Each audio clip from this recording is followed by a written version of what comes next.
acostumbrados, va a poder encontrar nuevos ángulos de la información que pueden ser muy valiosos. Senador, por favor.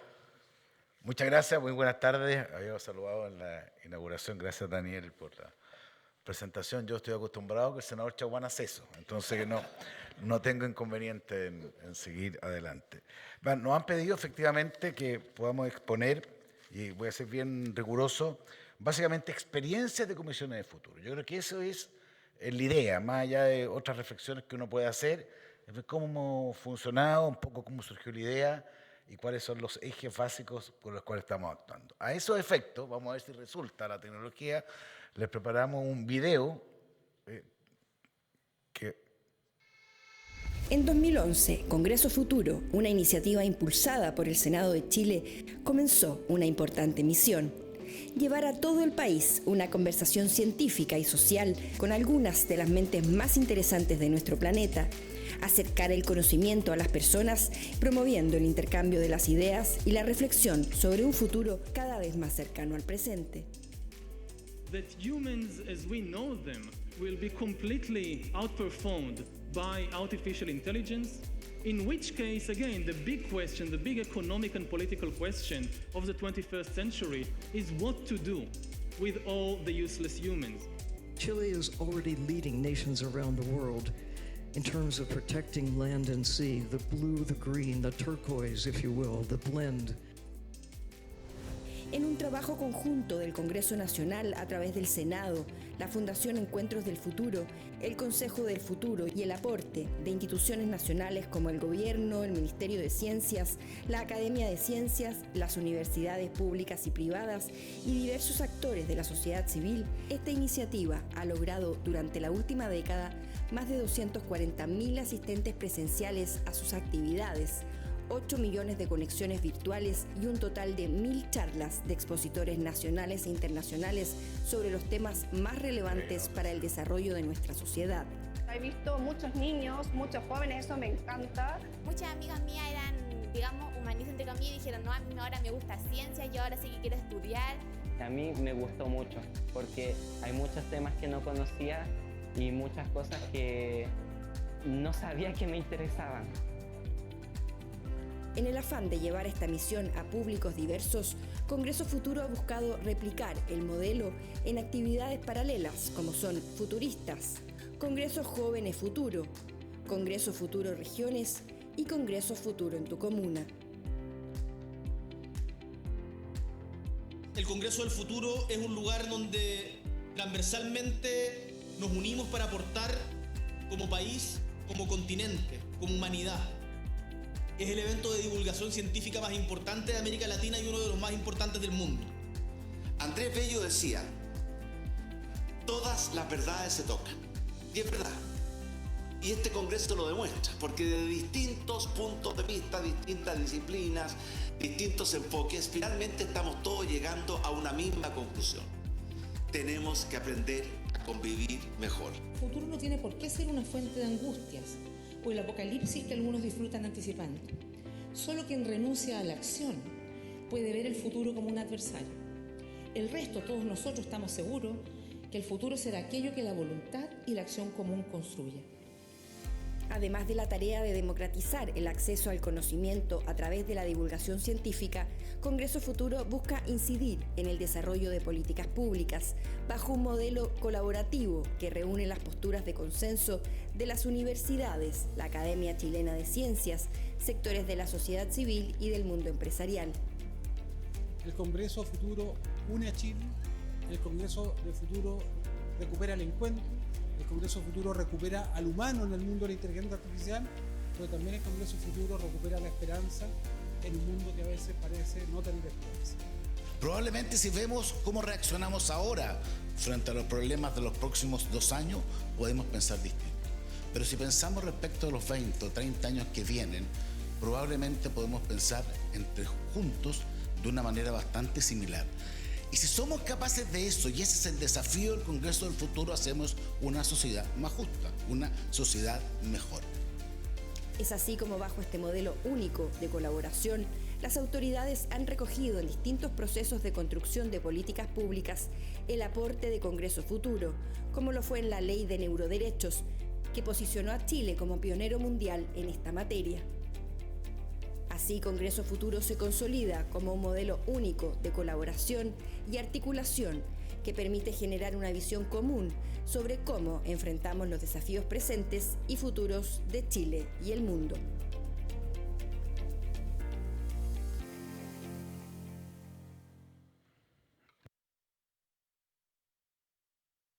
Quisimos hacer esto un video para mostrar más gráficamente cuál es la idea de fondo, que a veces los aspectos valen más que 1000 palabras. Y ahora en la otra parte que tengo que...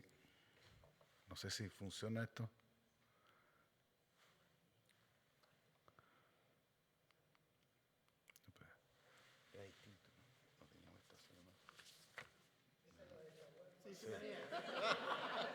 Chaguán me pena. Yo estoy viendo un boicot sistemático, senador, esto es... Pero no lo ha logrado en 20 años, así que todavía,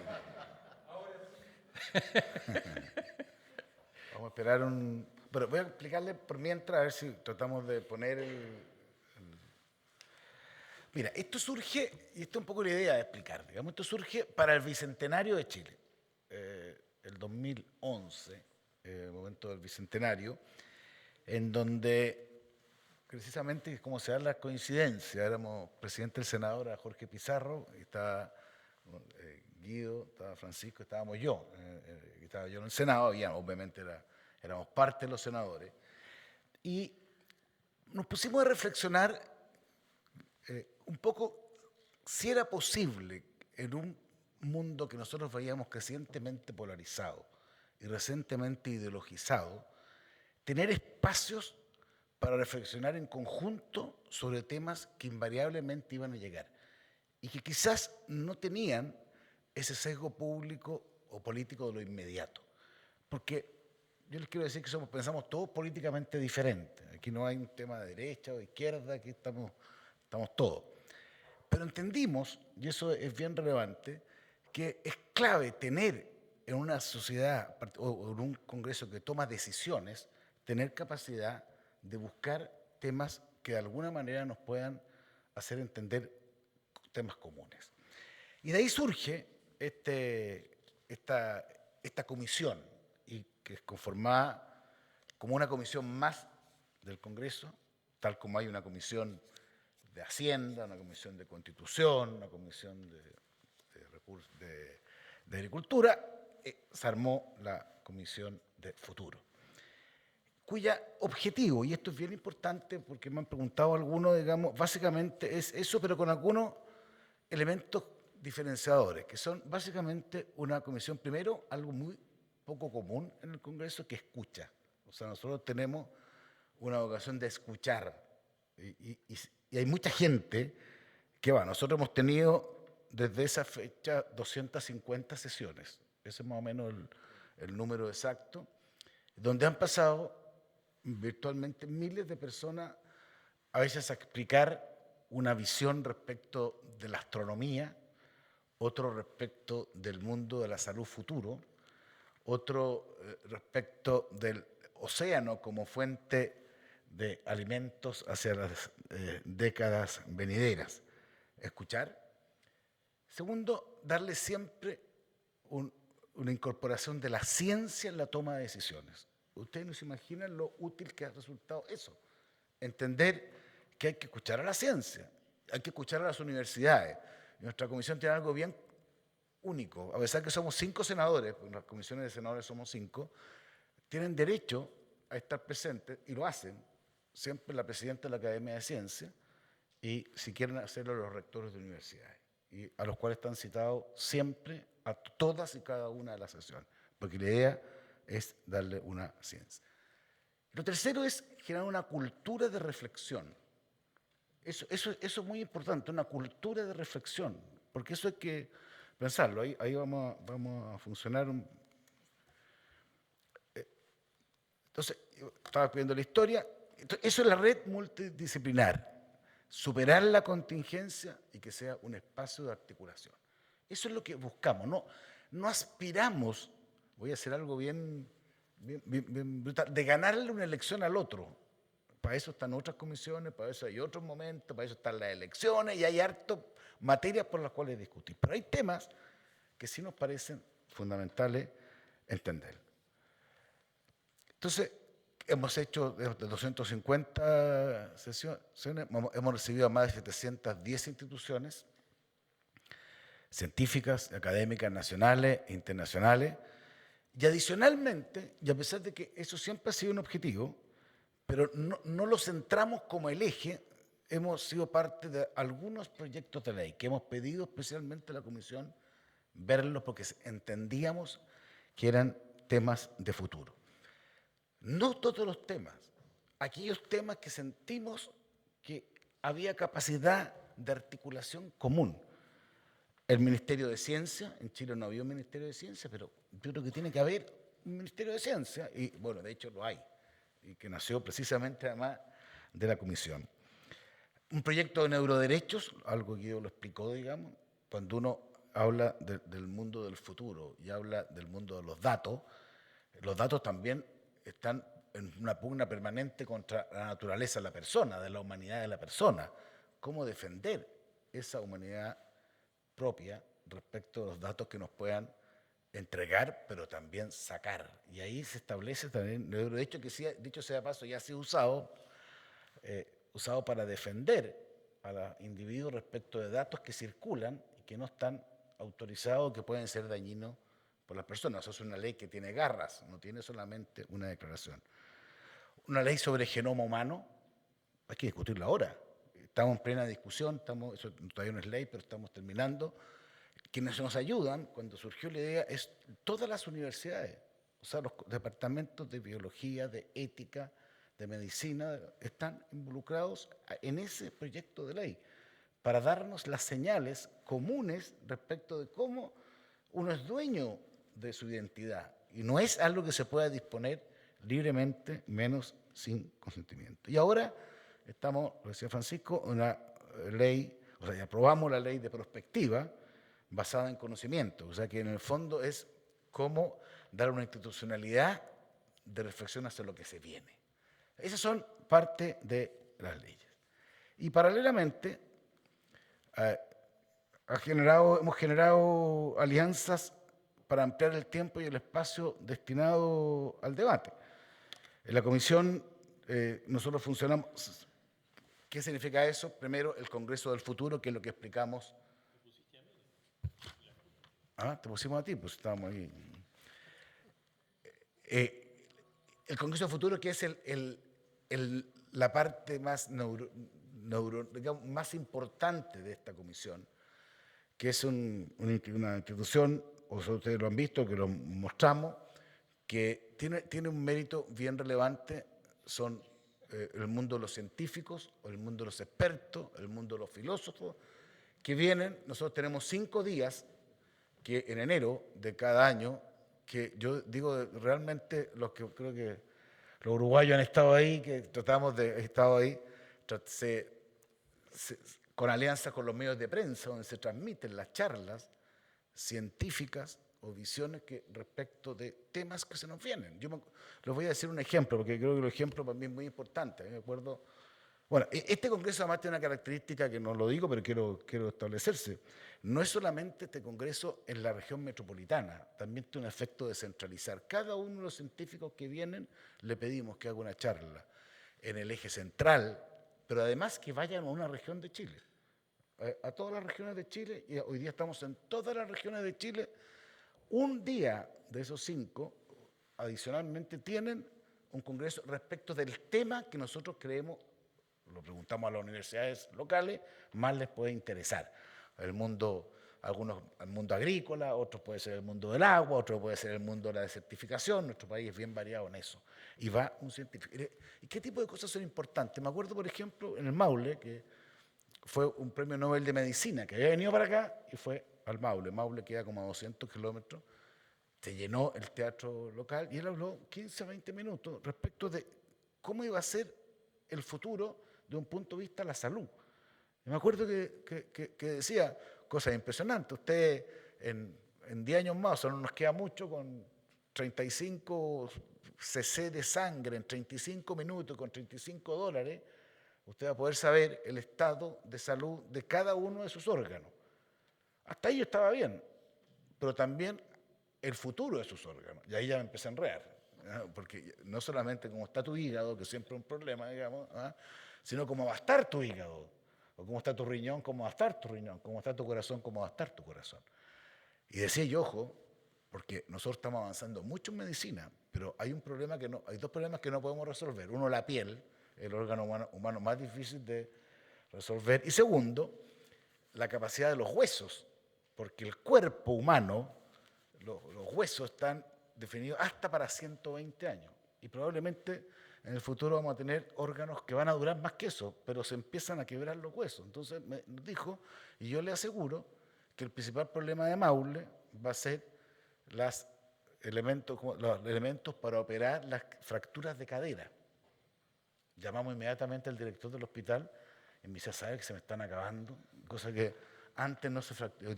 Y hoy día yo llamé un poco antes y hoy día está ocurriendo de forma dramática. Entonces también uno anticipa situaciones que se van a producir y los hospitales del futuro tienen que estar pensados para eso. Y eso no es un tema político, no es de derecha e izquierda, es un tema que viene. Y además con lo que nos ha dicho respecto al envejecimiento vamos a tener una opción adicional.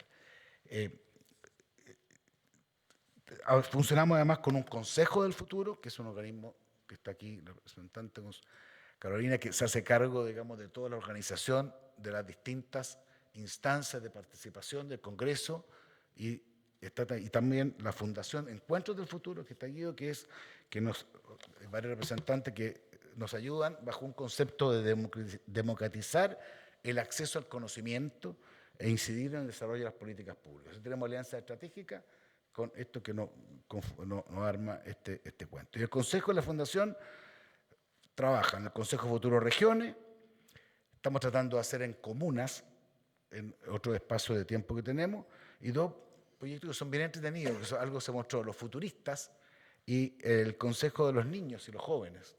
En el fondo es cómo, esto es bien interesante, cómo acercar la ciencia a la juventud. La ciencia es muy entretenida cuando se plantea en forma entretenida y es muy aburrida cuando se plantea en un pizarrón con un plumón en donde nadie se anima. Y hemos avanzado también en hacer mesas temáticas. Estamos avanzando, por ejemplo, futuro forestal, minería verde, hidrógeno verde, política de prospectiva, ciberseguridad. O sea, tratar de aprovechar que esta misma comisión que tiene este eje, que es el Congreso del Futuro, que es lo que más convoca, lo que más nos identifica, donde más cabeza nos trata de ponerle, donde dicho sea paso vienen científicos de todas partes del mundo, precisamente a darnos su opinión, tratamos de aprovechar esa infraestructura para hacer mesas temáticas el resto del año, pero siempre con la misma filosofía y con la misma lógica. Aquí estamos tratando, y esto también tiene que ser con una transversalidad total. Nosotros lo mostramos, nosotros desde el 2011 hasta ahora ha habido 3 presidentes en Chile. Bueno, los 3 han inaugurado todos los congresos del futuro. O sea, no ha habido nunca un congreso del futuro que no se ha inaugurado con el que esté presidiendo Chile. Y ustedes se dan cuenta que políticamente no piensan iguales. Pero esto tratamos de hacer que esa sea la consolidación. Eso tiene que ver con lo que es lo que realmente nos ayuda a crear algo que realmente es en serio. Bueno, esto es la parte de los neuroderechos a nivel mundial. Esto nació también de una, y esa es un poco la idea, nació de una reflexión científica, en una reunión del Congreso. El profesor Yuste, español, que nos dijo, tratemos de hacer una ley de neuroderechos con Guido, la hicimos, y hoy día es un modelo, o sea, también esto tiene efecto, que tampoco los neuroderechos tienen afiliación política que yo conozco, digamos, ¿eh? Y en el fondo es la protección de la integridad cerebral y regular las acciones y tecnologías que podrían afectar este derecho. Esto fue un ejemplo, porque aquí lo que buscamos es anticipar los escenarios tecnológicos, prever el marco normativo y conciliar este nuevo derecho para mantener la promoción y desarrollo de la investigación. O sea, anticipar, prever, conciliar. Ese es un poquito lo que estamos tratando siempre de hacer. Ante cualquier tema, anticipar. Hay muchos temas que se nos vienen. Yo he escuchado varios hoy día que ha sido muy interesante, cosas económicas que se planteaban, temas, lo del envejecimiento, y uno empieza a parar la antena, pues hay que anticipar, hay que prever, hay que decir, bueno, ¿qué puede pasar con el desarrollo de esto? Y hay que conciliar, entender científicamente cuál es la respuesta correcta y hacer y ver las implicancias que cada una de estas visiones éticas, médicas, psicológicas puedan influir para avanzar hacia adelante. Yo, para terminar ya, para ir concluyendo, digamos, yo siempre digo, Winston Churchill, primer ministro británico, fue el primer ministro en tener un asesor personal en materia científica. Por el gran interés que tenía estos temas, y una de sus frases más célebres es: los imperios del futuro serán los imperios de la mente. Esta además es una imagen cuando le preguntaron a ChatGPT, digamos, qué significaba esa frase, y eso nos puso ChatGPT. Entonces, eso es un poquito lo que nosotros queremos mostrar. La política, entonces, tiene un rol representativo, democrático, de acción social, pero también tiene que tener un espacio facilitador para el desarrollo de la mente y los imperios que se están construyendo en torno a ello. La política tiene que dar oportunidades de articulación y entre quienes tenemos responsabilidades públicas, con los ciudadanos, los científicos, los académicos, los innovadores, los soñadores. Los pilares no se apegan, los pilares de esta comisión no es la comisión habitual, que son generalmente reactivas y generalmente segmentadas. Aquí no hay segmentación y no se reacciona. Aquí se anticipa, se prevé y se trata de conciliar. Y creo que, y si puedo entregar un mensaje final, para el que quiera, la clave es esa cultura del entendimiento, la cultura de hacer cosas comunes. Aquí no están los de un lado y los contra los de otro lado. No, hay que buscar la búsqueda de ideas nacientes, de visiones innovadoras. Hay que tratar de estar en la frontera de las nuevas ideas. Esa es un poco la filosofía, y buscar estar en la vanguardia de la perspectiva para adentrarse y planificar. O sea, al final, explorar, crear, proponer, propiciar. Eso, estimado Daniel, un poquito un resumen que hemos preparado. Agradecerle a los que han ayudado. Y para nosotros es nuestro país, que es un país más chico, digamos, que generalmente hemos recibido mucho aporte de muchas naciones latinoamericanas, y de las cuales estamos muy agradecidos. Chile, además, un país que ha sido siempre difícil en su vida. Y si algo ayuda de esto, aporte a otros congresos, felices de ayudar, porque es parte de la vocación. Precisamente nosotros, a través del Consejo, de la Comisión, de la Fundación Futuro, estamos haciendo un esfuerzo por tratar de que, si esto puede servir a otros, porque también nos ha ayudado a nosotros a entendernos mejor, a pensar y a decir que un mundo mejor es perfectamente posible. Muchas gracias.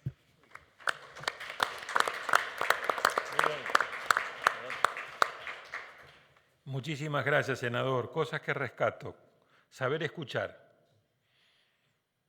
a todos, pero particularmente también a la ciencia.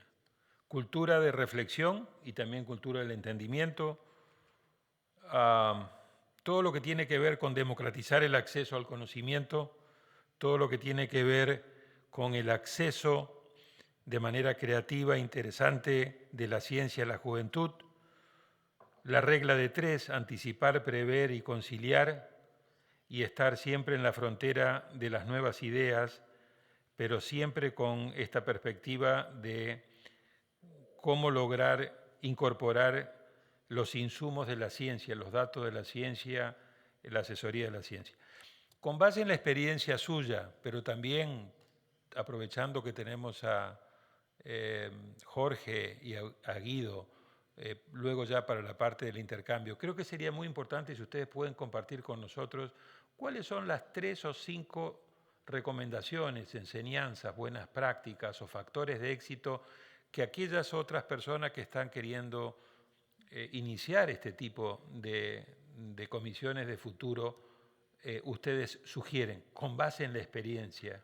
Y segundo, ¿recomendarían que se arranque por una comisión de futuro de Congreso o recomendarían que se arranque con un sistema de futuro que incorpore desde el inicio la relación de cooperación y armónica entre Ejecutivo y Legislativo?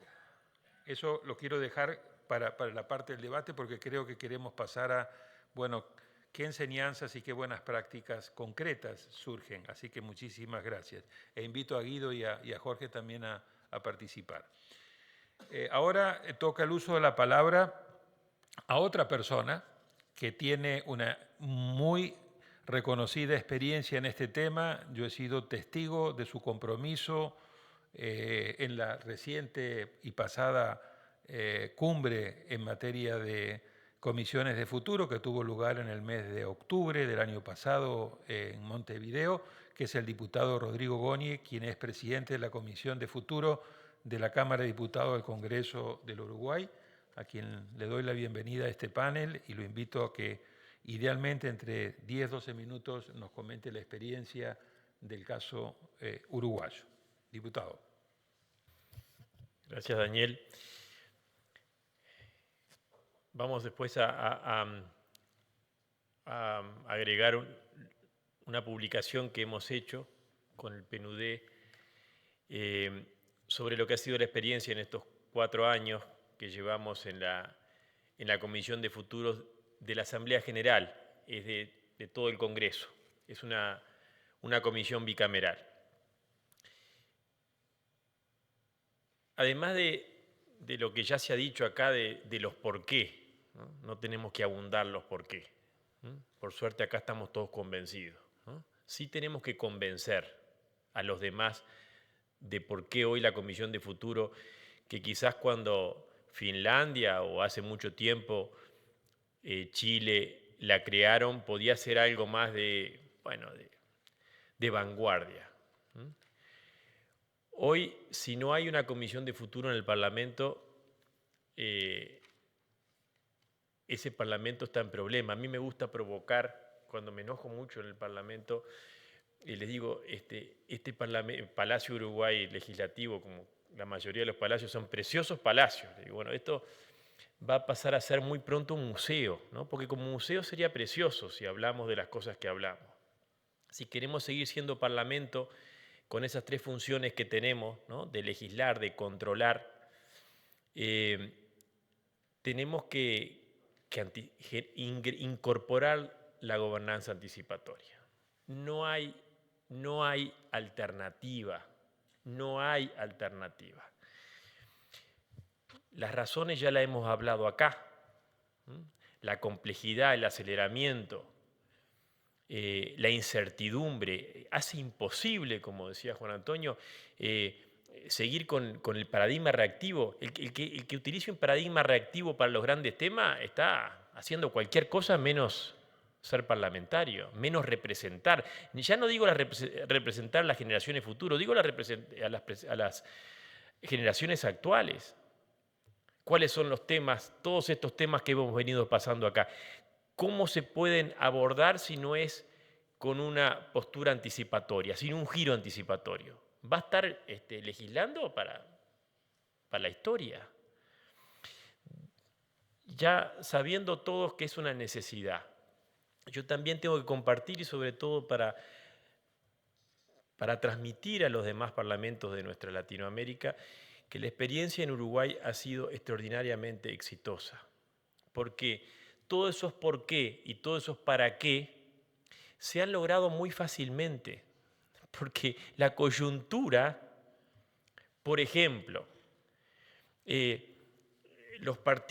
todos los partidos que integramos la comisión, que son todos, ¿no? Desde la izquierda, una punta hasta la ultraderecha, cuando ve los desafíos, es muy difícil seguir bailando en el Titanic, es muy difícil seguir tomando whisky en el Titanic. Como decía Martín Fierro, no hay como un buen susto para despertar un mamao. Porque son enormes los desafíos y los desafíos nos obligan a todos a trabajar colaborativamente. Eso que se nos ha hecho cada vez más difícil, bueno, la Comisión de Futuro, poniendo estos temas que son los que trabajamos, el trabajo del futuro, que fue el primer informe que hizo el Parlamento Nacional. La Comisión de Futuro, trabajo del futuro, futuro del trabajo, trabajo futuro.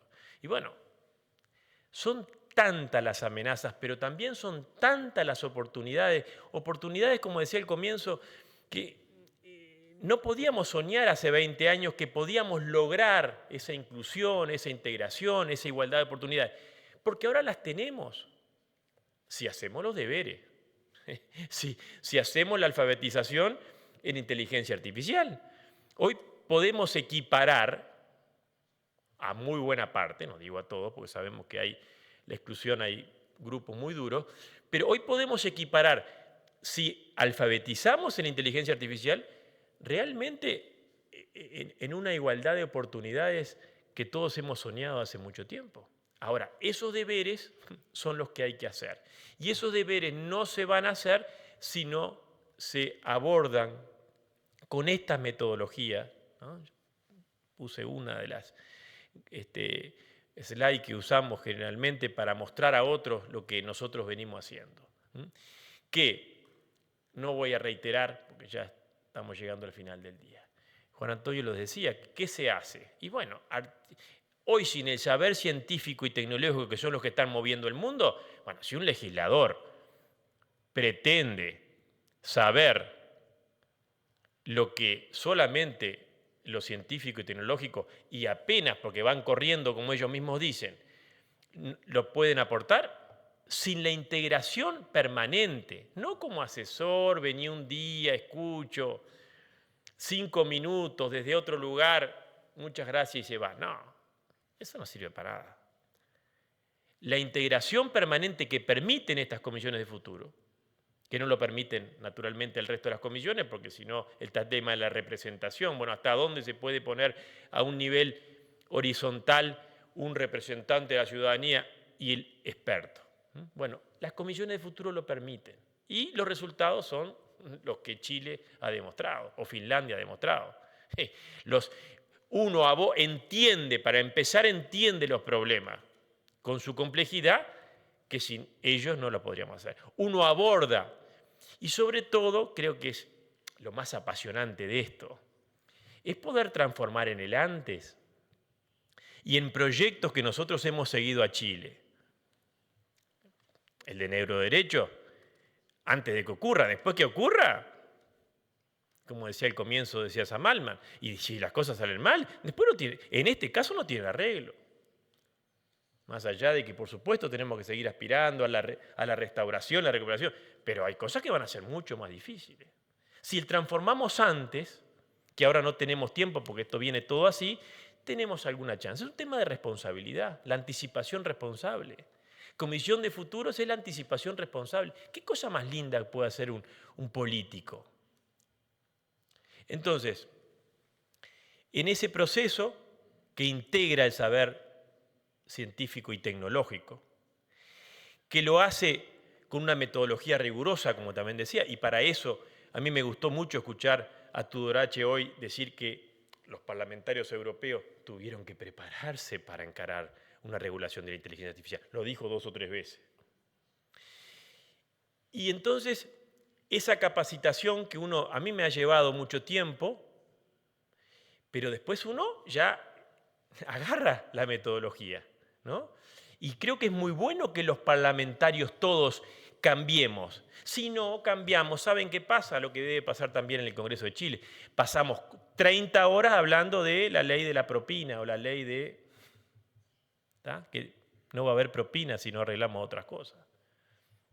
Y hablamos de cosas que realmente no tienen ningún tipo de relevancia, seguimos tomando whisky arriba del Titanic. Entonces, este proceso que es pedagógico, las comisiones de futuro son pedagógicas para los legisladores, que la integramos, están todos los partidos, y naturalmente van generando después no solamente información, segundo, van generando, la Comisión de Futuro, como le pasa en Chile, nosotros en menor medida, es cada vez más escuchada, es creíble cuando encaramos estos temas que son más difíciles dado lo que plantean y muchas veces dan un poquito de miedo. Bueno, no es lo mismo que lo haga un gobierno, lo haga una oposición, o lo haga un legislador que quiere tener protagonismo, si lo hace la Comisión de Futuros, que está llamada a ser la comisión no solamente que genere los proyectos anticipatorios, sino la que genere credibilidad para explicar las amenazas y los desafíos enormes que tenemos. Ya con eso creo que la Comisión de Futuro se justifica. Y lo otro que también se ha comentado acá, como efecto colateral, en esta sociedad y sobre todo en la política, donde cada vez más difícil es la conversación, y Nerarity lo dice muy bien en uno de sus últimos papers, sin conversación la democracia es imposible, ¿no? Y ya casi no podemos conversar con el tribalismo que tenemos. Bueno, la Comisión de Futuro es una comisión que se conversa, no solo se conversa, se reflexiona, porque bueno, por suerte seguimos teniendo cuotas de humanidad y de responsabilidad, y cuando se plantean estos temas, uno no solamente conversa, uno solamente reflexiona, intercambia, está dispuesto a escuchar al otro.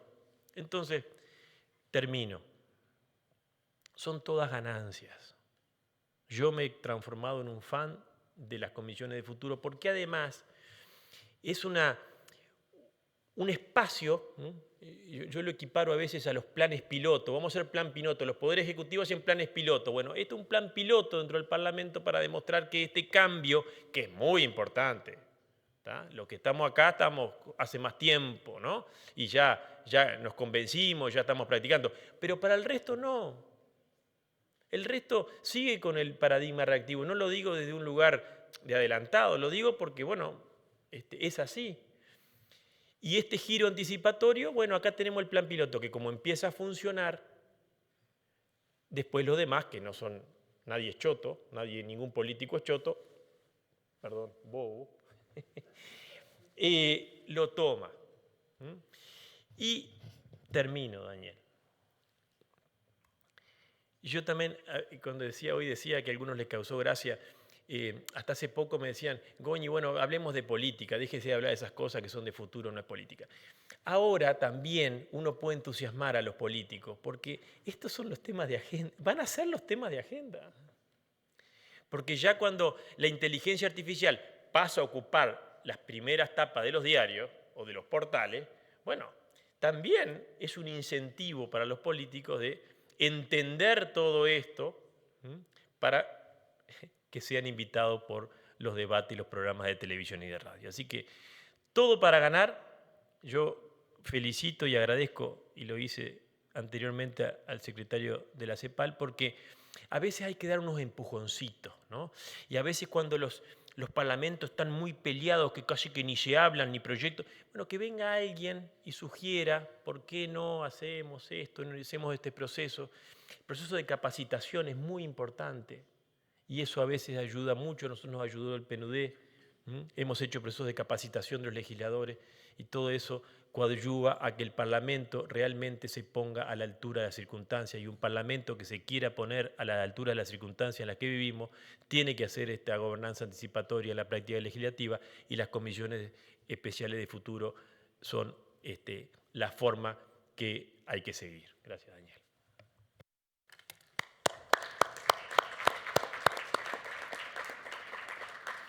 Muchas gracias, diputado. Un par de ideas, fuerzas que salen de su muy rigurosa y detallada presentación: el cambio de tendencia, pasar a la anticipación responsable, dejar atrás el estilo reactivo, la necesidad de convencer a otros de la importancia que tiene este trabajo de comisiones de futuro. No hay alternativa a este trabajo y a este estilo de la gobernanza anticipatoria, para evitar lo que decía el senador Chaguán hoy, que la gobernanza anticipatoria no debe ser confundida con retórica, utilizar una metodología rigurosa, pero también invertir en capacitación, educando en primer lugar a los propios legisladores en este tema. El tema de cómo recuperar el espacio. Hoy Guido Girardi decía la importancia de utilizar y recuperar los espacios de diálogo para recuperar los niveles de conversación que toda democracia necesita, que el diputado Goñi también insistió.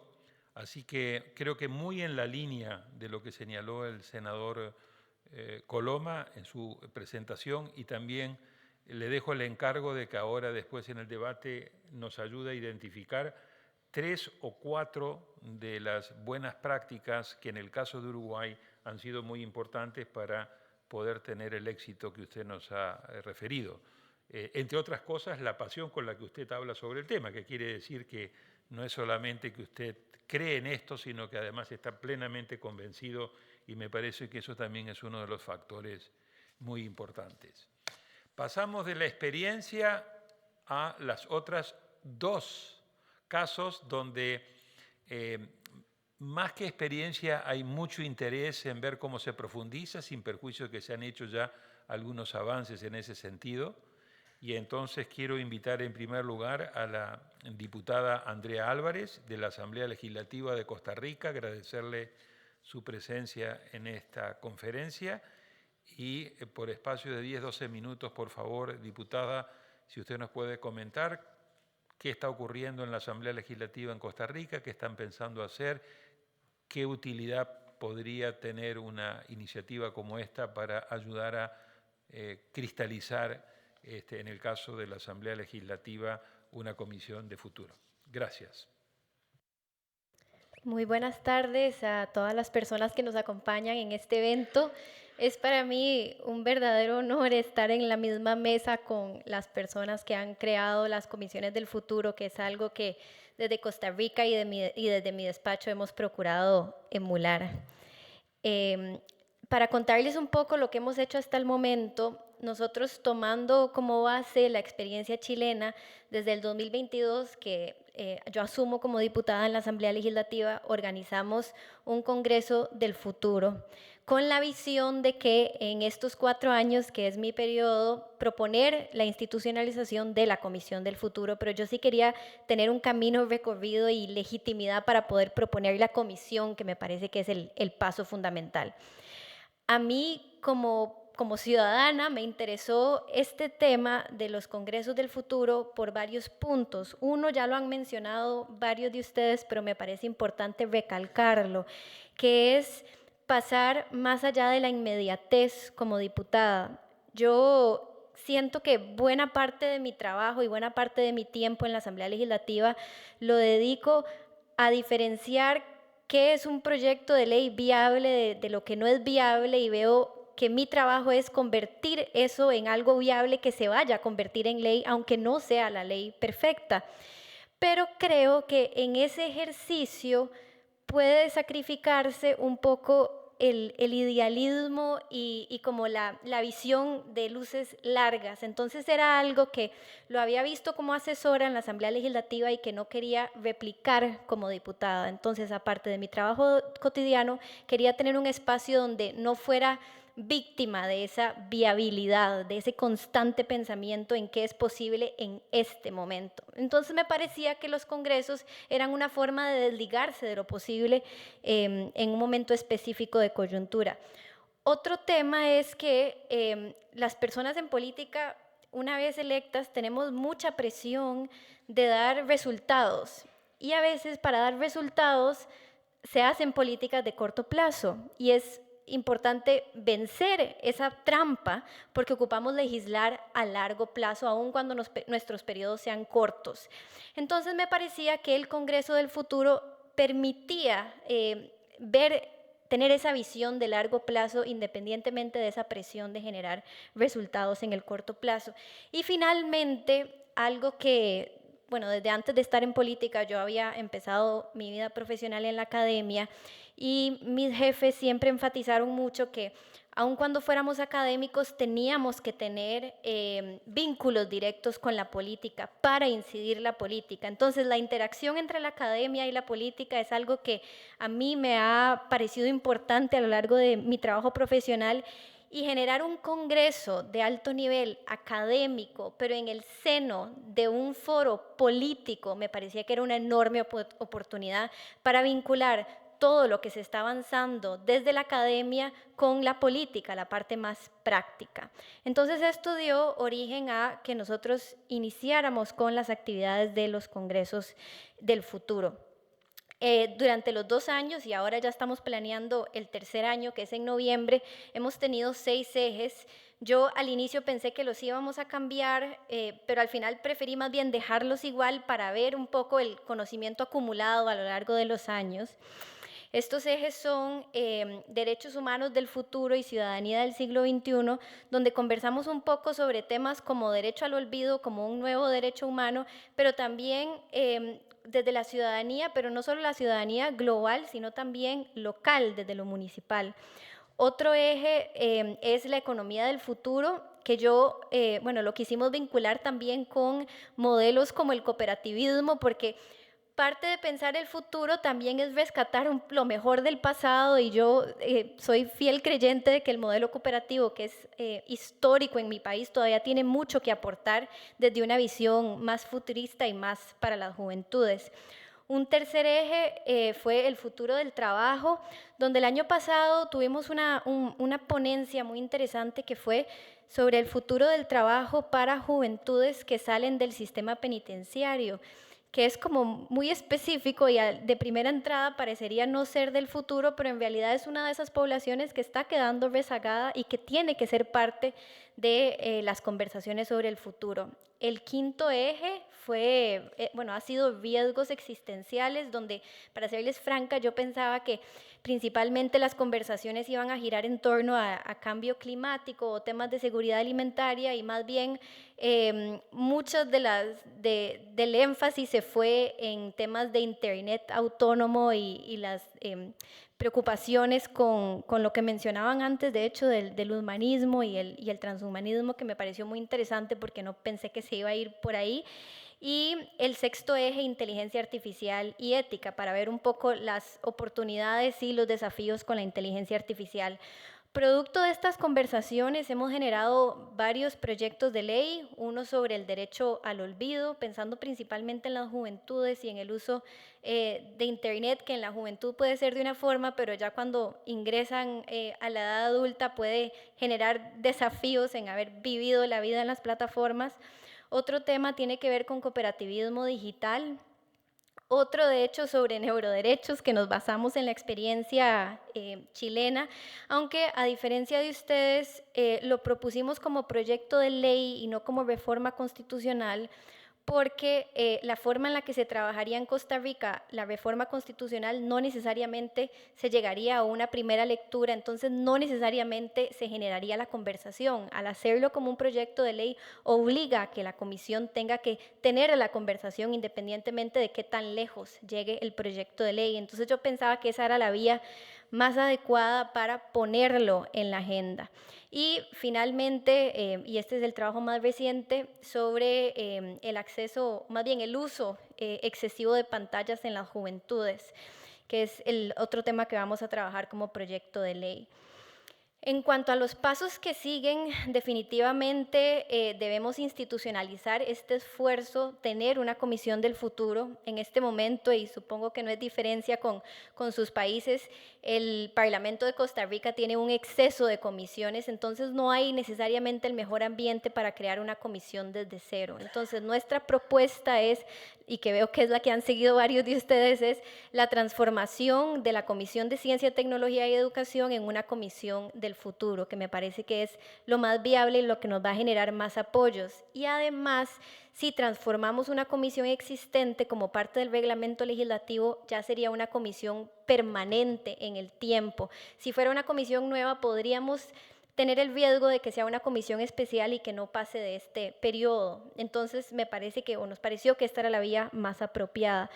Otro tema importante es cómo institucionalizar este esfuerzo en la parte administrativa de la Asamblea Legislativa, porque algo muy interesante en Costa Rica es que en realidad quienes somos los menos permanentes en el Congreso somos las diputaciones, que somos 57, cada 4 años se eligen de cero, entonces casi que estamos de pasada.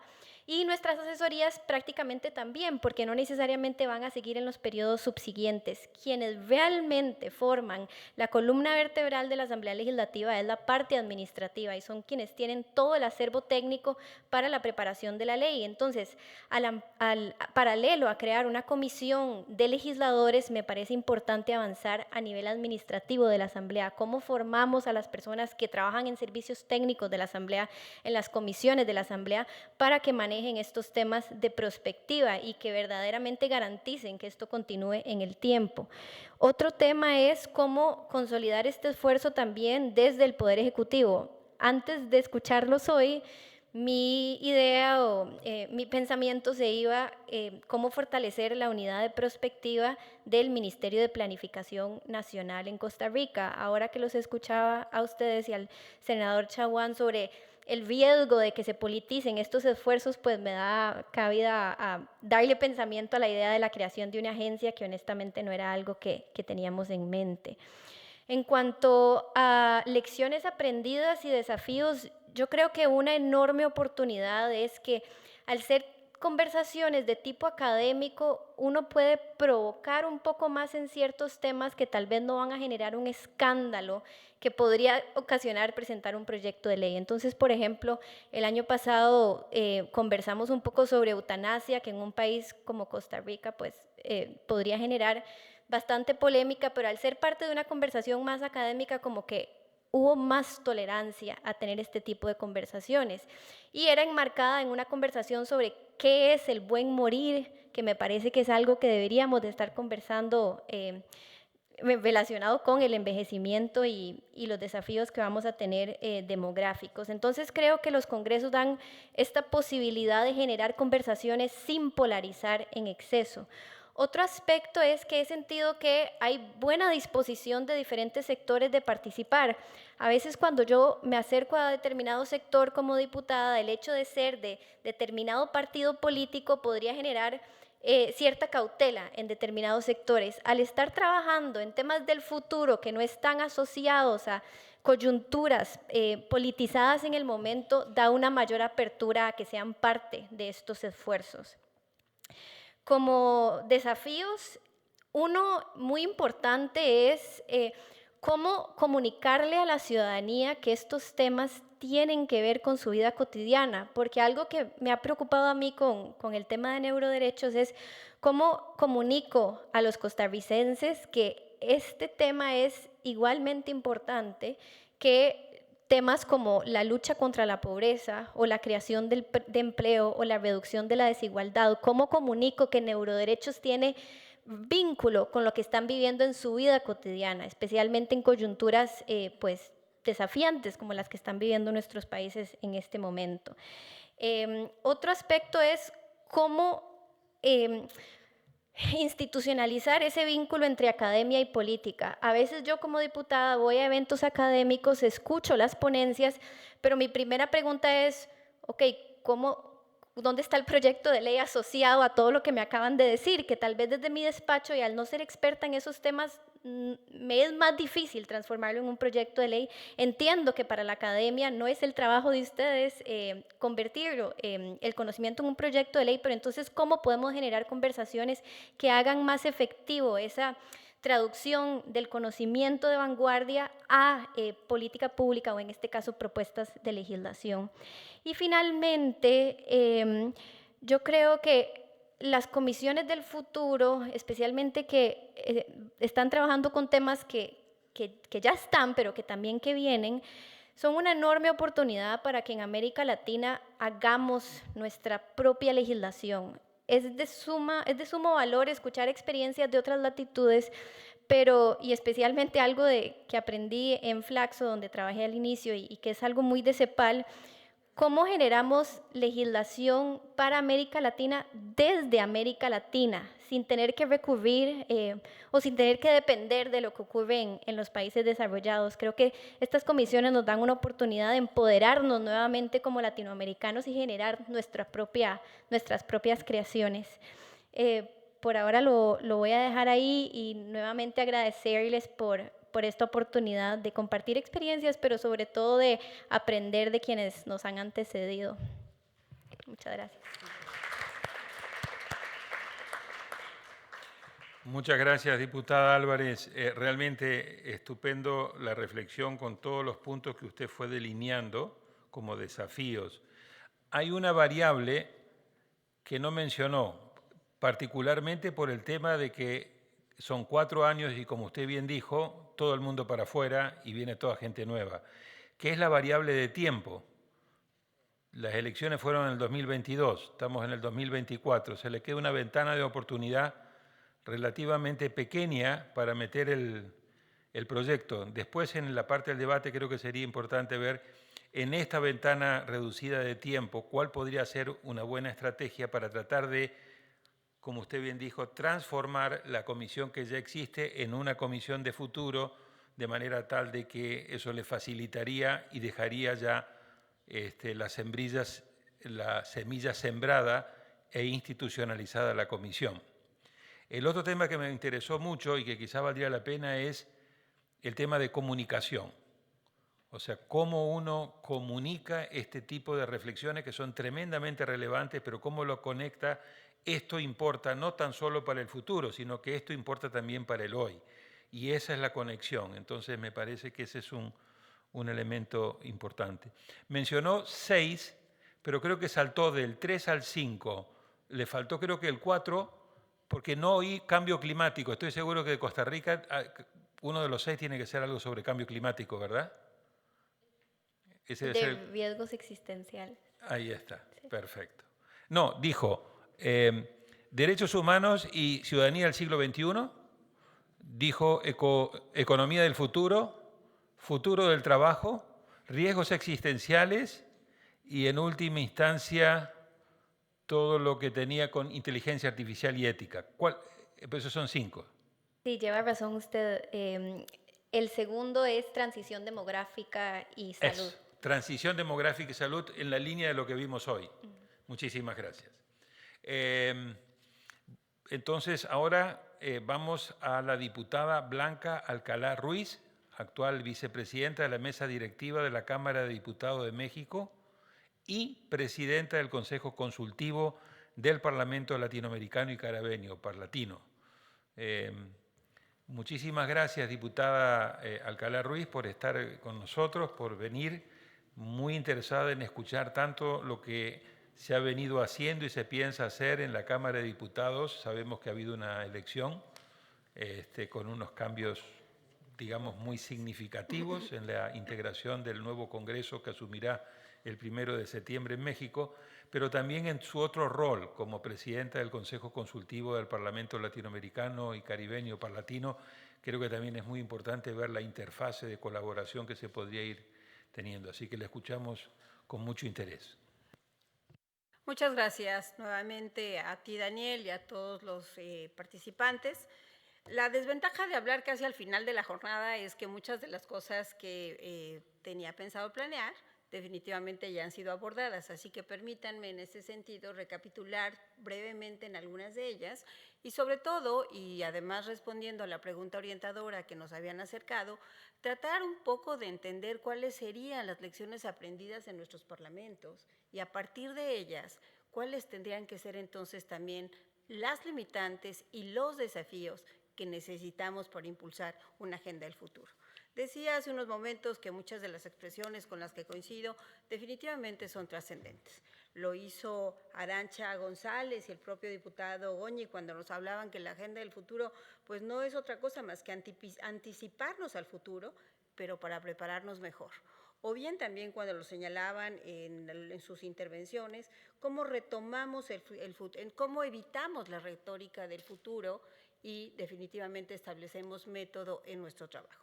A partir de estas dos primeras observaciones y después de algunas otras más que traeré a la mesa, permítanme entonces recapitular en la presentación.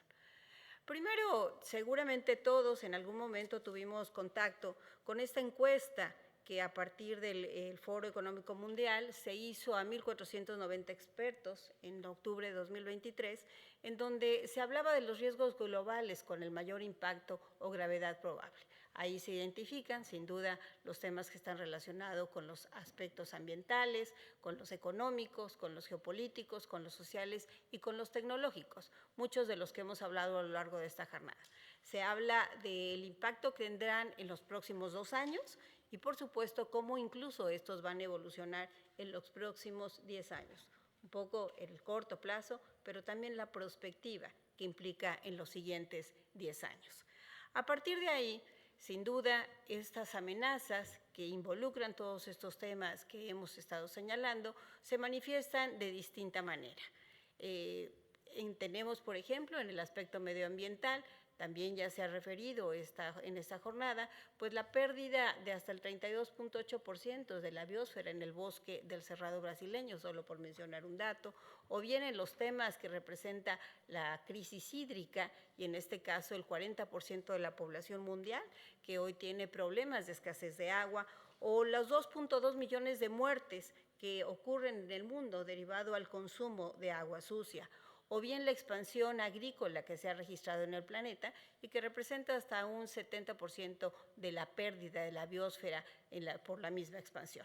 En el aspecto tecnológico, además de lo que a veces se empieza a pensar en este término que significa las dictaduras digitales por el manejo de los macrodatos que existen y no necesariamente por las instituciones o por los estados-nación, sino por las empresas, pues todo lo que ha venido ocurriendo en los distintos momentos y por las distintas enfoques. En el caso, por ejemplo, de alrededor de 2.500 millones de dólares por ciberataques que reporta el Fondo Monetario Internacional, o inclusive también lo que nuestros propios parlamentos empezamos a observar, si la pandemia agilizó mucho de lo que implica ya nuestra intervención digital. Hoy tenemos sesiones virtuales, tenemos votaciones a distancia, y ello también ha puesto en el debate lo que implica la democracia representativa con la democracia directa, que los ciudadanos también se preguntan de la participación que tenemos los legisladores.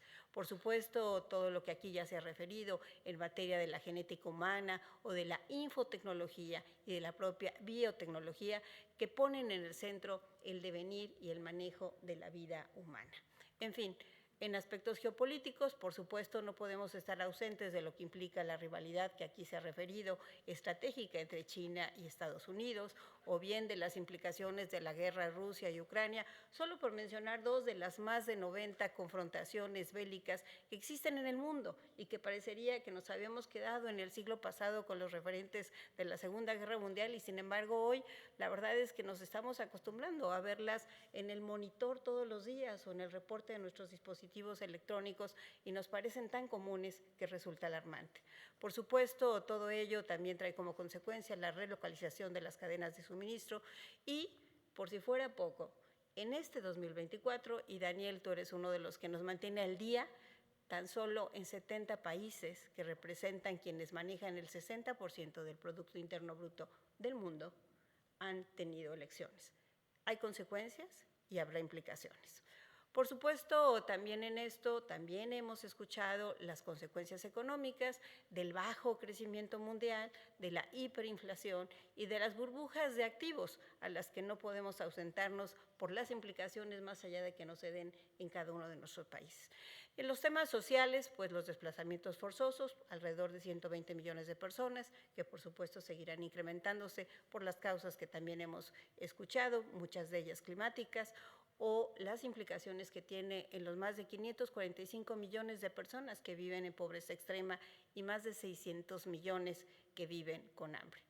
Y por si fuera poco, pues la crisis climática también, con el resultado que se ha tenido en el caso de las muertes, 14.5 millones, o de los 12.5 billones de dólares en pérdidas económicas y la crisis que existe en los sectores sanitarios de nuestros distintos países. En fin, estas son parte de las amenazas.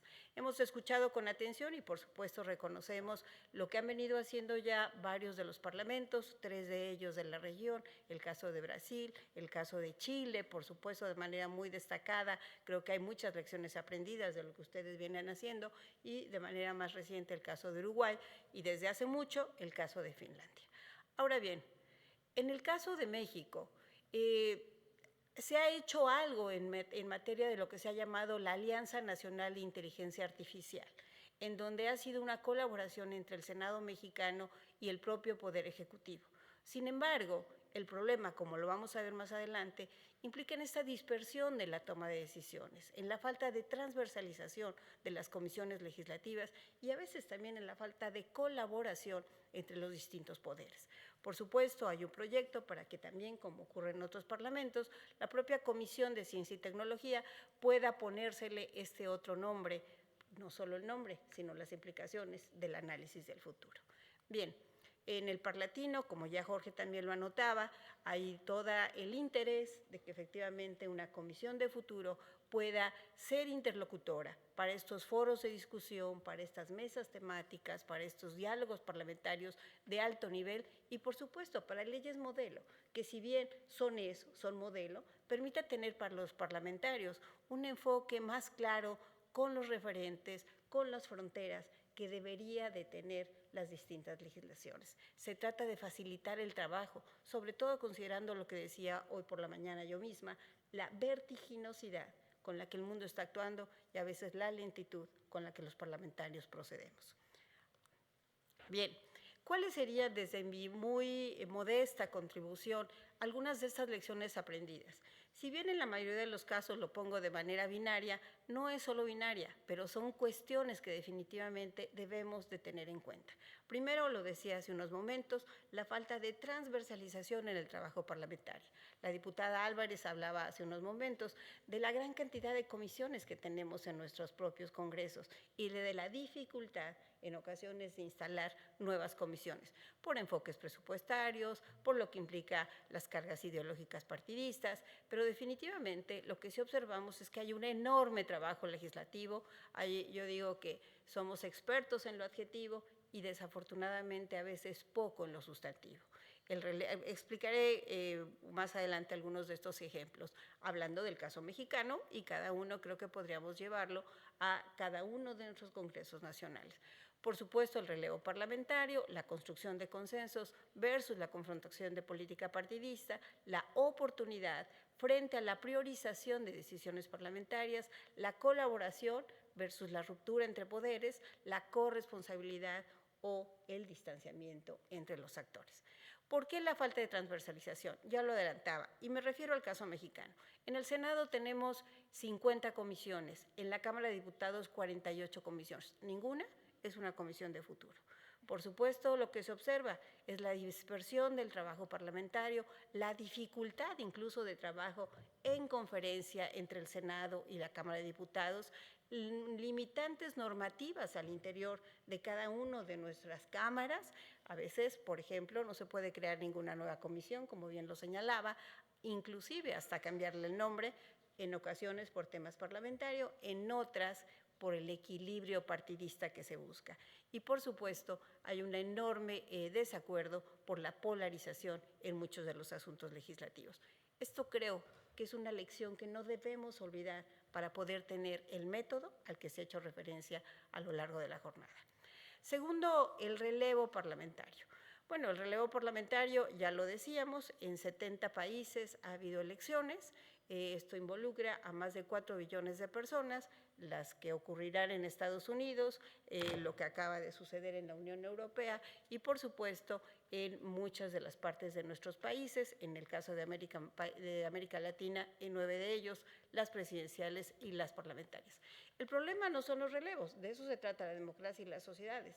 El problema más bien tiene que ver con la ausencia de seguimiento, con que muchas de estas leyes, lo platicábamos hoy en el café, suelen prescribirse las iniciativas y parecería entonces una tabula rasa que nos permite perder la experiencia y la oportunidad. Qué maravilla que hemos escuchado que en Chile empezaron desde la época de Jorge y hasta actualmente pasaron por el senador Coloma, por el senador Goñi o por el senador Schaumann, pero no es común que ocurra eso en los parlamentos y creo que es parte de lo que tenemos que hacer. Y bueno, yo señalaba de la productividad legislativa, créanme que todos los legisladores nos esforzamos por tener el mayor número de iniciativas. El problema no es la cantidad, sino es la calidad de las iniciativas. Puse una numeralia, si en el Congreso dirán ustedes, me escucharían, quizá no les gustaría, ya lo dije, me tocó cerrar esta legislatura y bueno, lo señalaba. El problema no es el trabajo, sino es lo que conseguimos a través del trabajo. En esta legislatura que está terminando, fueron 7.600 las iniciativas presentadas, 7.600. 837 fueron aprobadas, 375 fueron retiradas y 594, perdón, y quedaron pendientes 5.800. Y por supuesto hubo el dictamen para que fueran desechadas y empezara de cero la nueva legislatura. Esto es parte de la problemática que tenemos.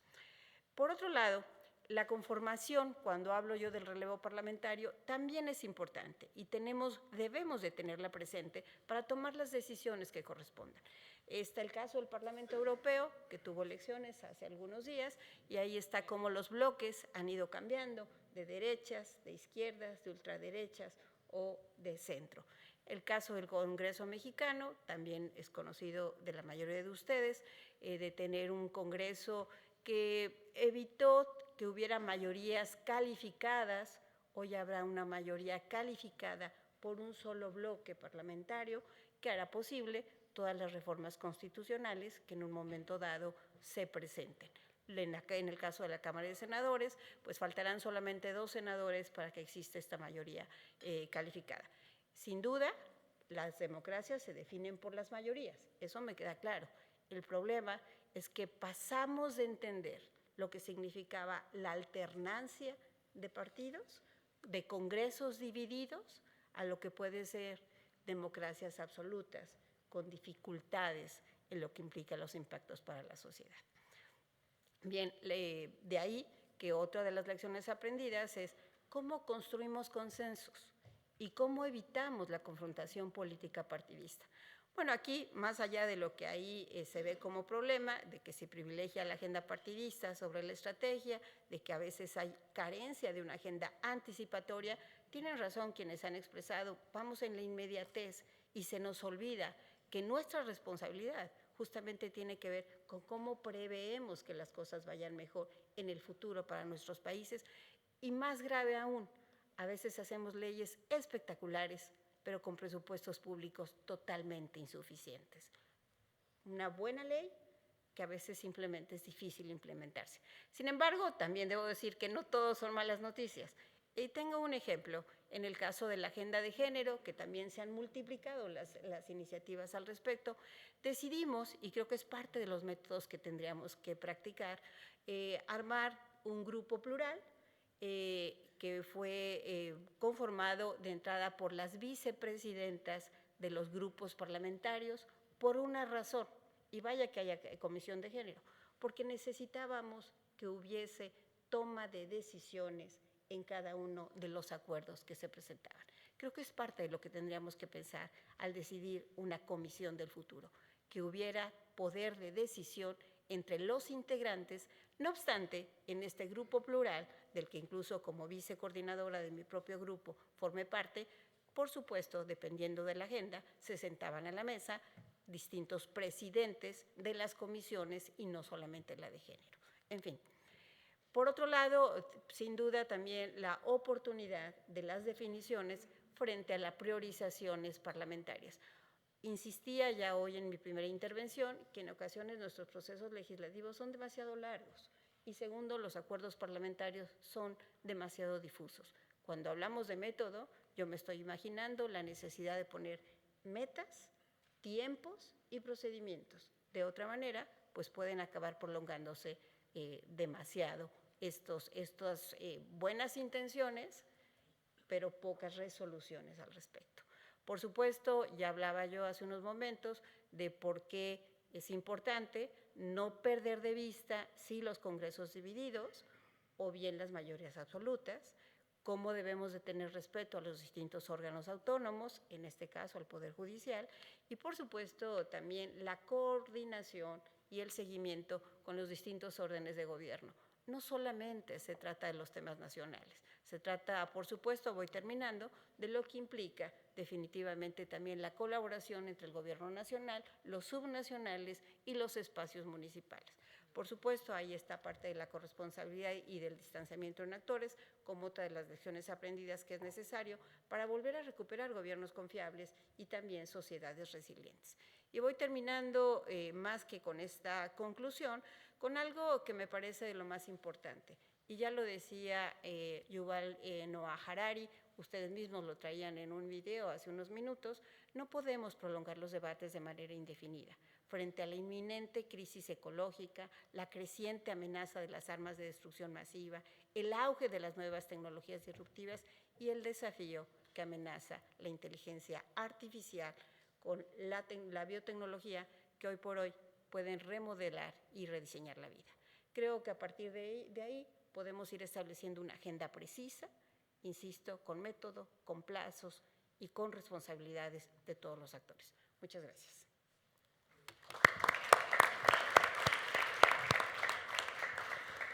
Muchas gracias, diputada Alcalá Ruiz.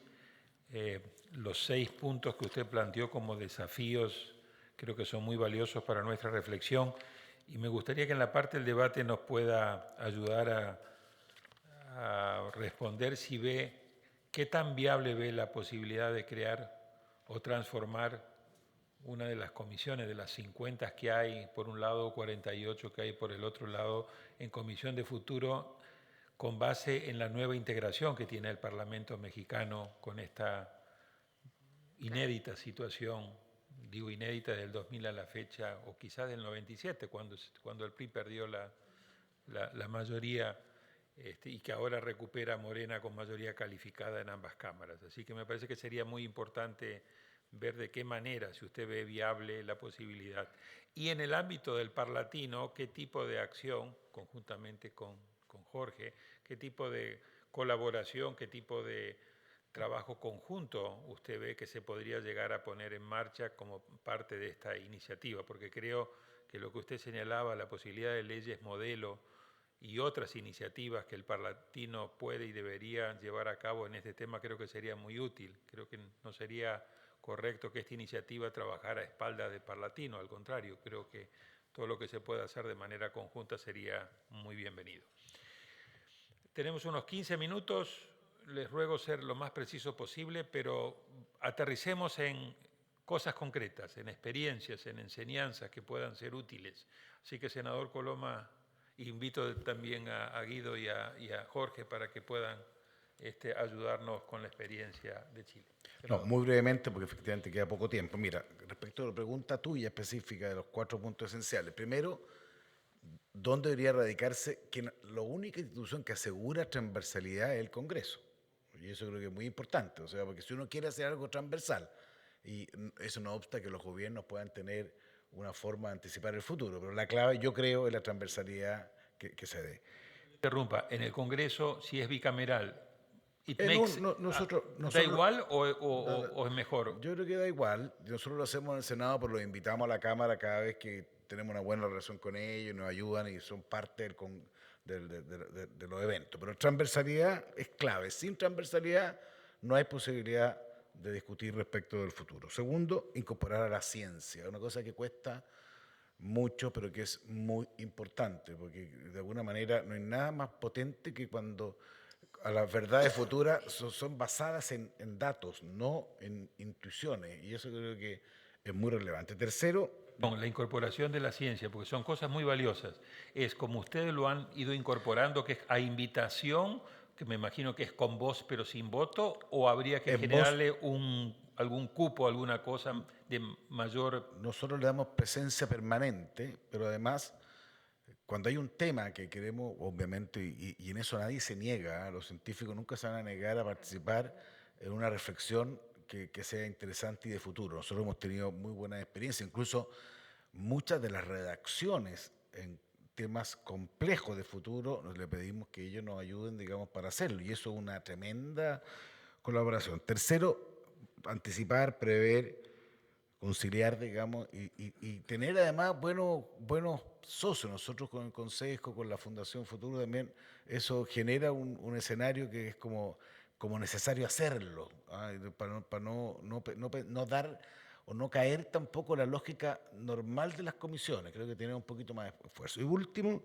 y lo que sí yo creo que es clave, es lo más relevante, es tratar de hacer a lo menos un evento al año en donde pueda discutirse de cara a la ciudadanía temas que son de futuro, porque además genera algo muy mágico que yo creo que los congresos están, hoy día no hay ni un congreso muy prestigiado. Yo creo que eso es parte del drama político. Pero esa semana pasamos a ser valorados. Pero básicamente por una razón muy simple, porque la gente entiende que estamos discutiendo temas que son importantes y que son serios y son atractivos para el ciudadano. Entonces creo que tiene esos dos elementos. Es la valoración pública, que también es importante, porque no hay nada peor también cuando estas cosas no son anónimas, tienen que de alguna manera trascender. Y un evento relevante, a lo menos una vez al año, yo encuentro que es lo que le hace el contacto con la ciudadanía, que es la esencia de un buen trabajo. Así que fuera muy resumida, porque sé que hay muchos que van a hablar, digamos, de mi punto de vista sobre esos puntos. Muchísimas gracias, senador, se le aprecia muchísimo. Jorge, Guido y senador Chaguán, ¿quieren hacer usted algún comentario? Sí, yo coincido plenamente con lo que se ha planteado acá, pero quiero aterrizar un poco las dificultades que tienen la constitución de este tipo de comisiones y este trabajo abierto de los congresos. Porque hasta ahora me alegro que se haya hecho toda la parte positiva. Lo que quiero decirle a los colegas de los distintos congresos es que no es fácil armarlo. Primero porque si no hay voluntad ni generosidad política, que es muy escasa en los congresos en este tiempo, es muy difícil conformar estos equipos transversales. Y eso es un trabajo importante de socialización, de entendimiento, de convencimiento, como han dicho mis colegas, de que esto es importante. Y es importante y tiene que ver, como decía Andrea, tiene que ver con las necesidades de las personas, de los ciudadanos. Hay que hacer ese link porque si no, no funciona ni adentro de los congresos, ni funciona menos hacia afuera. Lo segundo es el tema del financiamiento. Los congresos no tenemos recursos para iniciativas de este tipo. Podemos funcionar en las comisiones normalmente, podemos poner una secretaría, podemos tener una asesoría jurídica en la formación de un proyecto de ley, pero asumir iniciativas de la envergadura en que se ha transformado el Congreso del Futuro en Chile y que ha trascendido hacia afuera es algo completamente distinto. Nosotros partimos con la idea, como decía Juan Antonio, de hacer un evento buscando un enganche, buscando un link con las comunidades científicas, pero también con un incentivo sobre todo a las generaciones más jóvenes. Eso es fundamental, porque eso sí, de por sí es un atractivo importante y le hace sentido a los parlamentarios, pero lo que es más importante, le hace sentido a la gente. ¿Por qué existe una fundación del futuro hoy día? Porque el Senado o el Congreso, en el caso de Chile, no podía recibir aportes o patrocinios del sector privado. No podíamos recibir donaciones, no podía Guido invitar a sus amigos científicos de Europa y no teníamos cómo financiarlo, el pasaje, para que llegaran, la estadía, el moverlo a las regiones, como dice Juan, que hoy día se ha descentralizado. Y ese es un tema que es clave. Ahí, ¿qué es lo que se requiere? O una complicidad de los ejecutivos, que son los que proponen las leyes de presupuesto para los congresos, y nosotros las aprobamos, o entender que los papeles pueden ser distintos. En esa etapa en que se dijo, bueno, ¿qué solución le damos? Porque nos interesaba que participara el sector privado con aportes, no solo en innovación, en tecnología, porque tienen experiencia. Por ejemplo, el sector de las telecomunicaciones. El primer evento, o los dos primeros, nos patrocinaron, Guido, corrígeme, empresas importantes, transnacionales. Y ahí viene una duda. ¿El Congreso puede participar en ese tipo de eventos con empresas que representan intereses y que después el Congreso regula ese funcionamiento, se hizo en términos positivos. Tuvo una buena presentación, no tuvimos mayores problemas, pero las dudas y las inquietudes son permanentes y no interesa. Lo que quiero decirles es que hay que ir previniendo todo este tipo de situaciones para irle buscando soluciones inteligentes. Entonces, ¿qué se hizo? La Fundación puede recibir donaciones, puede recibir financiamiento, puede plantear proyectos, puede tomar una serie de iniciativas en las cuales hay una limitante por parte de los congresos. Ahora, no se trata de que las fundaciones, y era uno de los riesgos que nosotros veíamos, que Guido se llevara la iniciativa para una fundación y desapareciera el Congreso. No era esa la iniciativa, no era ese el objetivo, pero sí existían dudas. Por eso dije al principio, voluntad política y generosidad política. Es muy importante, porque alguien tiene que hacer de cabeza en esto y darle continuidad. En el caso nuestro, fue el senador Girardi el que planteó estas iniciativas que al principio nos parecieron... Yo estaba presidente del Senado en ese momento y la verdad las cosas es que cuando habló de esto, le decía recién, yo no entendía mucho lo que me estaba hablando. Lo que sí entendí es que podía ser una oportunidad para llegar con el Senado y con iniciativas a sectores a los cuales no estábamos llegando, no teníamos ligazón, no teníamos participación. José Manuel en la mañana dijo algo muy importante y es que el diálogo político, normalmente ustedes como institución lo hacen con los ejecutivos.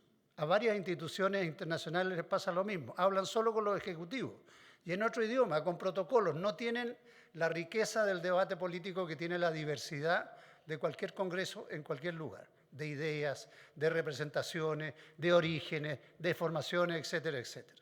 Y eso es muy importante, por eso es que yo valoro mucho este esfuerzo que ha hecho la CEPAL, porque nos permite no solo escuchar nosotros como parlamentarios o exparlamentarios, sino que nos escuchen también a nosotros. La comunidad científica en Chile hoy día tiene una visión distinta del rol que juega el Congreso, y es gracias a esto. Antes, a lo más iban a decirnos, oye, consigan un poco más de plata porque en el presupuesto que viene no nos alcanza. Pero no había una relación ni una integración. Eso, gracias. Estupendo, Jorge. Muchísimas gracias. Guido. Bueno, creo que Jorge ha planteado temas bien importantes, pero pequeñas recetas así aprendidas. Primero, yo creo que antes había un solo futuro y hoy día hay muchos futuros. O sea, yo creo que hasta la segunda revolución industrial estábamos enfrentados a un solo futuro. ¿Para qué decir? Hace 40.000 años, 20.000 años después era el mismo mundo. Yo creo que hasta el siglo XX, hasta el 2000, vivíamos en un solo mundo. Y hoy día, cada año vamos a tener un mundo distinto. Es decir, cambió la apropiación, digamos, y el rol que tenemos. En segundo lugar, yo creo que tenemos que entender que el mundo político no tenemos la capacidad de pensamiento, la perdimos. Porque antes el domicilio de la intelectualidad era el chasis institucional, los partidos, los parlamentos, los gobiernos, hoy día ya no lo es, ¿no? Están alejados, producto de las propias crisis de la política y el fin de la ideología, etcétera, etcétera. Hoy día hay una debilidad gigantesca del chasis institucional tradicional de pensamiento. 3, la obsolescencia es total, ¿no? En la manera de educar, en la manera de relacionarnos. Y por lo tanto tenemos que repensar eso. Y lo otro que se ha dicho acá, todos lo han dicho, hoy día la era digital nos impone el fin, la muerte de la paciencia. Y eso es letal. Hay que recuperar la paciencia, hay que recuperar el silencio, hay que recuperar el tiempo para pensar, la concentración. La concentración y el pensamiento no existen en la velocidad. Y estamos expuestos a un mundo de velocidad. Entonces, ¿qué hacer? Bueno, nosotros decidimos generar un laboratorio de innovación social. Es un laboratorio el Congreso Futuro, que está permanentemente en la frontera, que está permanentemente en la curiosidad, que está permanentemente en la investigación, pero como no tenemos capacidad de pensamiento, lo hacemos con quienes tienen capacidad de pensamiento.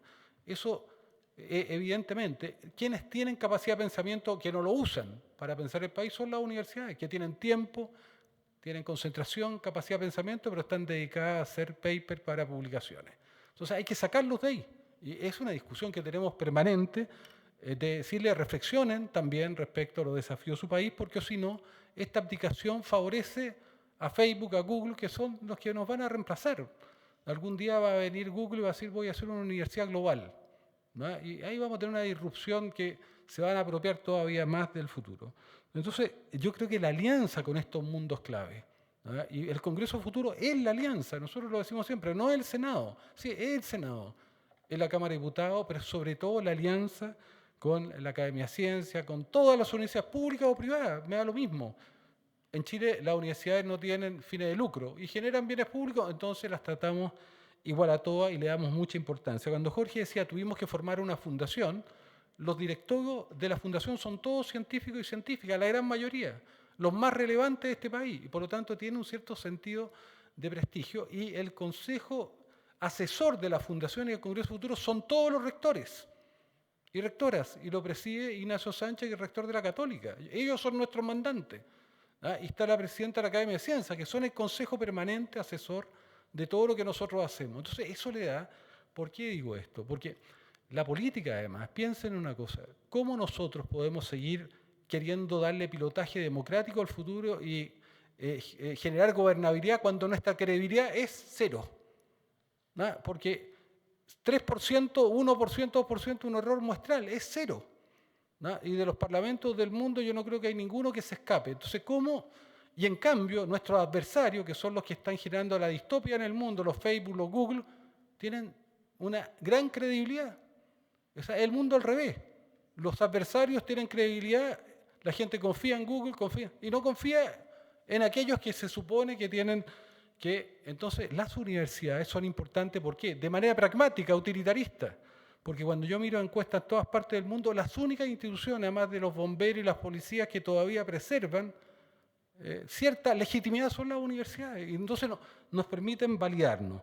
Y esto de que cuando digo que la política tiene un déficit gigantesco en esto, si yo le pregunto a cualquier parlamentario del mundo, explícame qué es lo que es una red neuronal artificial, un algoritmo, ya estamos en problemas. Entonces, tenemos que adecuarnos. Entonces, yo lo que creo es que hoy día, y en tu pregunta también respecto a desde dónde. Primero, estos son procesos de generación de confianza, porque la sociedad digital está matando el pensamiento profundo, porque el pensamiento digital es rápido, acelerado, reactivo, está matando la conversación, porque en 280 caracteres no hay conversación, está matando la empatía, porque el anonimato de la red y el no mirarse a la cara es un mundo sin empatía. Entonces, lo que nosotros tenemos que hacer es recuperar valores fundamentales del humano y de la democracia. La conversación, la confianza. Ahora, nosotros hoy día podemos decir, después de 14 años hemos recuperado algo de confianza con el mundo intelectual que trabaja con nosotros, pero son procesos larguísimos, pero hay que empezarlo. Porque sin confianza, de reponer la conversación, de reponer el consenso, o de reponer la visión, la posibilidad que distintos se puedan juntar, eso no existe. La red social te polariza, te fanatiza, pero lo que nosotros hacemos, un antídoto, ponemos colaboración, bien público, altruismo, confianza, conversación, y eso es el Congreso Futuro. Porque si no logramos hacer eso, bueno, no logramos hacer nada. Y la experiencia de esto, y a mí por eso siempre yo digo, mire, conmigo, si usted pone a Chaguán y a Coloma, aunque se disputen un poco entre ellos, van a decir las mismas cosas que yo, a pesar de que ellos son de derecha y yo soy de la centroizquierda. Y eso es lo importante, ¿verdad? Que respecto a estos temas podamos tener, y ustedes lo han visto acá, exactamente el mismo discurso. Entonces, yo digo, estas son pequeñas cosas que hay que hacer, pero son procesos que son tremendamente delicados, sofisticados. Siempre hay que preocuparse. En nuestra fundación tenemos gente que es de derecha, que otros que son más progresistas. Cuando vemos las universidades tenemos que poner a los Andes, que son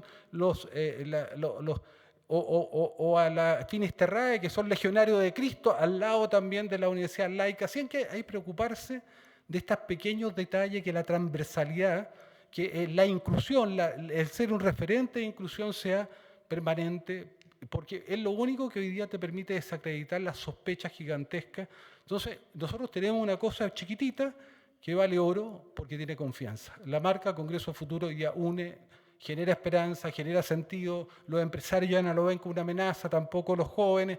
Eso, ahora la pregunta es cómo nosotros, a partir de eso que hemos generado, lo proyectamos. Bueno, por eso estamos haciendo este proyecto, Proyecta Chile, que es ofrecerle a Chile un proyecto país, con todas las universidades, con todas las instituciones, con la izquierda y la derecha, con el senador Coloma, Chaguán, pero con la CUT, con los gobiernos regionales. Bueno, eso es un desafío, son procesos. O sea, esto uno no se levanta en la mañana y se acuesta en la noche diciendo, mira, no, nosotros llevamos 14 años y todavía nos queda mucho por hacer. Yo siento que estamos iniciando un camino y no estamos al final del camino. Muchísimas gracias por compartir con nosotros estos 14 años y todas estas estupendas ideas. Tengo un problema, que es que ya nos pasamos de las 6 y estoy viendo a los traductores. Entonces, ¿podemos unos minutitos más o eso genera un problema burocrático? ¿Unos minutitos o no? No. Máximo 5. Ok. Chaguán. Corto porque prácticamente se ha dicho todo. Recalcar que este es un espacio que está justamente fuera de la confrontación. Acá no hay disputa, sí, ni de Coloma, ni con Guido, porque acá estamos trabajando todos juntos en un proyecto colectivo. Y eso es muy importante porque genera confianza y genera en un marco de generosidad. ¿Cuáles son los elementos que yo, de la larga disertación que hizo el propio senador Girardi, quisiera señalar lo siguiente? Primero, involucrar a las universidades, el consejo asesor, todas las universidades públicas y privadas. Primer tema, tips. Segundo, lograr también vincular a la Academia de Ciencias. 2. 3. Invitar a los premios nacionales a ser parte del proyecto. Da credibilidad y segundo, lo suma al proyecto colectivo. Cuarto, cómo somos capaces de generar capacidad de tracción. Y eso implica también cómo somos capaces de hacernos cargo de algunas materias, brechas de género en interés en las ciencias. Es fundamental. Cómo somos capaces de entusiasmar a los niños, niñas y adolescentes, determinante. Entonces, son esos elementos los cuales nos van a permitir. ¿Y qué hizo la Comisión? La Comisión permitió crear el Ministerio de Ciencia, Tecnología, Innovación y Conocimiento. Nosotros presentamos con Guido y con Juan Antonio el primer proyecto para la creación del Ministerio de Ciencia. Sabía que era inadmisible, pero logramos nuevamente pedir el patrocinio del Ejecutivo, comprometimos al presidente Piñera en su primer mandato y uno de los últimos proyectos que firmó, es decir, pocos días antes de irse, presentó el proyecto de ley para crear el Ministerio de Ciencia, Tecnología, Innovación y Conocimiento. Luego hemos sido nosotros los que han insistido año tras año en aumentar el gasto en Ciencia, Tecnología, Innovación y Conocimiento. Y tenemos comprometido al presidente Boric ahora para que el 1% del PIB sea para Ciencia, Tecnología, Innovación y Conocimiento. Entonces, ¿cómo nosotros logramos finalmente entender que esta no es una plataforma política tradicional, sino que esto es un proyecto colectivo que más allá del protagonismo, lo que busca justamente es posibilitar que las cosas pasen. Muchísimas gracias. Diputado Goni, ¿algún comentario adicional? No. Diputada Andrea. Bueno, para responder a sus preguntas en cuanto al tiempo, aquí el tema de los recursos es clave, que desde los congresos es complicado, pero recientemente acabamos de aplicar a un fondo del Ministerio de Planificación y mi idea es que si tenemos acceso a esos recursos, usar esos recursos para profesionalizar la parte administrativa de la Asamblea Legislativa en estos temas que a final de cuentas me parece que son los que le van a dar continuidad. Y otro tema que aquí es como interesante en el sentido de que pues desde el despacho nosotros hemos hecho toda esta carpintería inicial y hemos sido pues el esfuerzo detrás de los congresos del futuro y la comisión, pero ahora más bien lo que requiero es como casi que no se vea como un proyecto mío, sino más bien como un proyecto de la Comisión Existente de Ciencia, Tecnología y Educación y que se apropien de esto como iniciativa propia de la Comisión para que con el apoyo de las diferentes fracciones el tema de tiempo y de la aprobación de un nuevo proyecto de ley no sea un obstáculo para esto. En cuanto a la comunicación, todavía no es algo que haya logrado resolver, como les decía, es parte de los desafíos que he encontrado, pero ahora dándole pensamiento a su consulta, me parece que una enorme oportunidad sería trabajar con el Departamento de Participación Ciudadana de la Asamblea Legislativa, que precisamente lo que busca es ese diálogo constante con sectores y acercarse a la ciudadanía y no quedarnos nosotros como encerrados en el Parlamento. Y también lo que hacen en Chile, que es que no solo sea en el Congreso, sino llevar el Congreso a las diferentes provincias, que es algo que deberíamos de hacer a futuro para popularizar más la iniciativa. Muchísimas gracias. Diputada Blanca. Muy rápido. Creo que el problema no es ponerle un nombre adicional a una comisión, sino me parece que el gran reto, y no hablo solo del caso mexicano, sino en general de los congresos y su renovación, es cómo logramos que la agenda del futuro sea asimilada por quienes toman las decisiones en los parlamentos. Segundo, ¿cómo logramos que entonces esa toma de decisiones de los grupos parlamentarios también esté en colaboración con el Poder Ejecutivo para que hablemos el mismo lenguaje? Y tercero, me parece estupendo que efectivamente haya un diálogo y un acompañamiento de las agencias multilaterales con los parlamentarios, porque es la única manera de poder hacer un círculo virtuoso entre los poderes ejecutivos, los parlamentos y lo que implica la agenda del futuro. Finalmente, en el caso del Parlatino, por supuesto que me parece que hay una agenda que podemos construir y que desde el propio Consejo Consultivo, en relación con el propio Comité Ejecutivo del Parlatino, con su propia mesa directiva, se puede impulsar el trabajo de los distintos parlamentos que coinciden en estos órganos regionales. Muchas gracias. Muchísimas gracias al senador Coloma, al diputado Goni, a la diputada Álvarez y a la diputada Alcalá Ruiz. El único que no estuvo a la altura fue el moderador, que se pasó 10 minutos. Les pido mis sinceras disculpas y le agradezco a los traductores por la paciencia. Me descuentan a mí el adicional que le van a cobrar a la CEPAL. Yo lo saco de los 10.6. Realmente ha sido una conversación fascinante. Hemos aprendido mucho. Gracias por las lecciones. Sigue habiendo una pregunta que mañana tenemos que contestar. ¿Se va a un elemento de un mecanismo vía Congreso o es ideal comenzar a pensar en un mecanismo más de sistema donde Ejecutivo y Legislativo trabajan en coordinación? ¿Es muy ambicioso querer empezar de una vez con ambos o es mejor la estrategia empezar por el Congreso y después ir hacia el Ejecutivo? Esto sobre todo porque son sistemas presidenciales y en los sistemas presidenciales muchas veces este tema termina siendo realmente complejo. Muchísimas gracias. Aquellos que somos de Argentina, esperemos ganarle por muchos goles esta noche a los canadienses. Empieza la Copa de América. Vamos a ver si acertamos con el futuro. Y mañana Chile-Perú, así que eso va a estar realmente muy interesante. Mañana a las 9 de la mañana. Sí, perdón.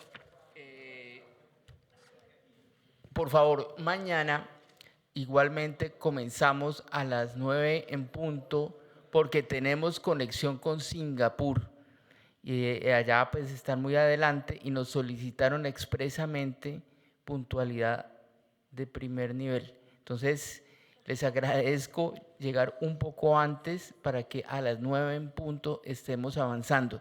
Mañana miramos Singapur, miramos Finlandia y miramos Parlamento Europeo.